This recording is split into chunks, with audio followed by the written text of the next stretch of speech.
I had something happen to me last week. I'm driving my car, and just a little lower. I'm driving my car, and I'm heading home, and my wife is on the phone with me, and she said, "Which way are you taking?" And I told her the way I'm taking. She said, "Don't go that way." I said, "No, it's all right. There's nobody on the road. It's nice and quiet. It's my shortcut." My wife on the phone with me said, "Don't go that way." I heard a little something inside of me say, "Make the left, go that way." But me, I wanted to take the shortcut. Nobody's there. It's night. I get up to this road. It's barricaded, which means the road was completely flooded. But my road was the next left. So I want you to hear this. My wife said, "Don't go that way." I felt an imprint to go to the left, but me, it's a shortcut. I'll be fine. I make the left. I go, I'm driving smooth, and I see what looks like a little bit of water. You know, I got an SUV, and you know, unbeknownst to me, you know, because I used to drive over puddles. There's a science with water. Anybody ever heard of that? Water seeks its own level. So what I thought was a puddle, when I got to the middle of it, it was the canal. So I drove, and I'm driving, and I'm hearing the water hit, and I'm like, just like before, I'll just go right through this thing. But my car starts smoking. And now I'm stuck in the middle of nowhere. Fear hit me for just 3 seconds because the road I'm on is one way, it's one lane with no lights. And there's a canal here. And I'm stuck in the middle of nowhere. And my wife's phone dies before I hit the water. So I'm in the car. The reason I'm trying to tell you this is because you can frame in your own mind what you want to think about today's message. You can go on about your merry way, but there's some people that's going to take heed and recognize I might have something in there that needs to come out. Might not come out today, might come out today, but once you start, it will eventually come out. So I get in the middle. Fear only hit me once because I'm in the middle of nowhere. No one is coming down this road. If anybody been to my house, you on that road, you see nothing. Trees in a canal, nothing. No lights, nothing. So I'm in the car, and I'm like, just embarrassed. I call 911. I'm on the phone with them, and my feet are getting cold. I'm like, why is my feet getting cold? Now the water is coming into the car. God is my witness. Fear never, ever was in my equation. Never. Why? Because I'm saved.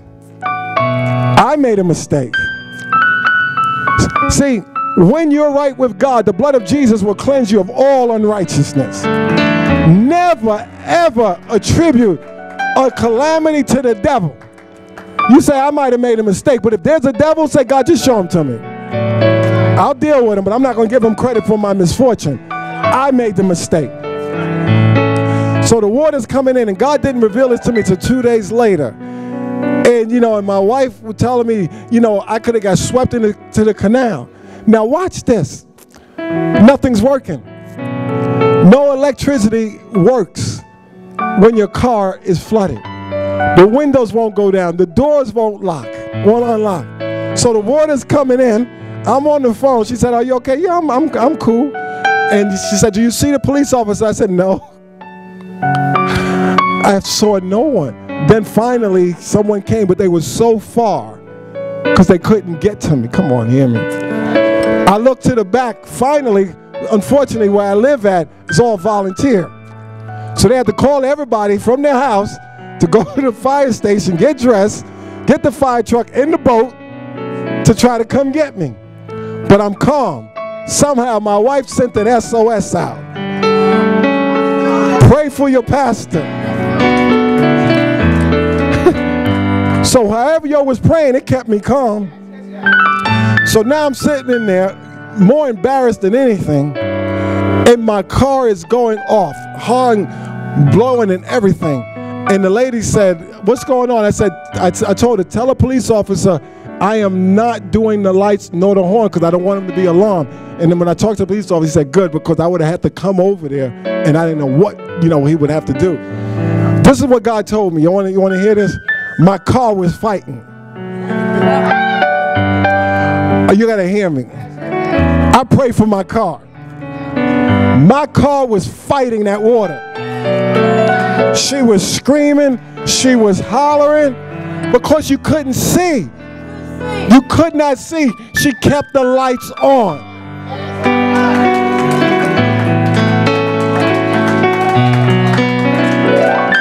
You know what?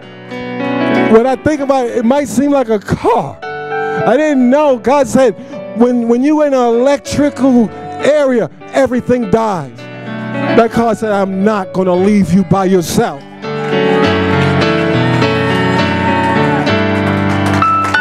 I'm in the middle of nowhere. No one would have ever saw me. It took a long time for them to come, but when they came, they had to tie the fire department guys together.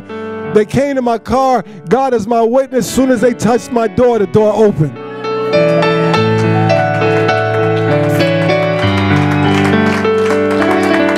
I went to the pound to get to the car. They said, we can't get in the car. They said, we cannot even get into the car.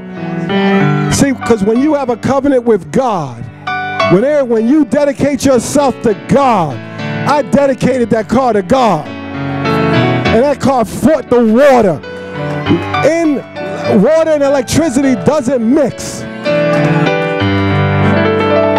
But it took me 2 days for God to speak to me. He said, your car was fighting for you. And when I got to dry land, I turned around and took a picture of my car. The reason why I'm trying to tell you this, because as I've been dealing with the demonic, the enemy wants you to think that if you pursue him, he'll attack you. But I'm here to tell you, Jesus already defeated him.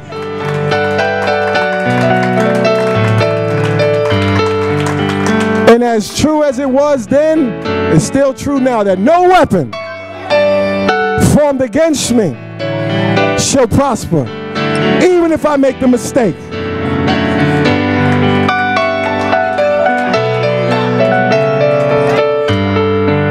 I came home, because sometimes you got to use wisdom, right? I've been studying on police, on how to make police comfortable. Because, they don't want to come in your house unless you invite them. So the police officer came and said, come on in. See, I was studying.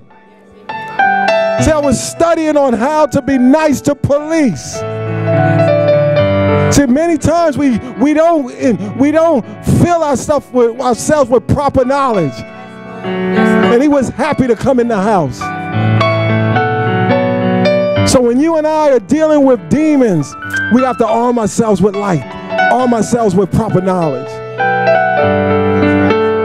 Somebody asked me, so what's up with your car? I said, I don't know and I don't care. He did his job. It kept the lights on for me.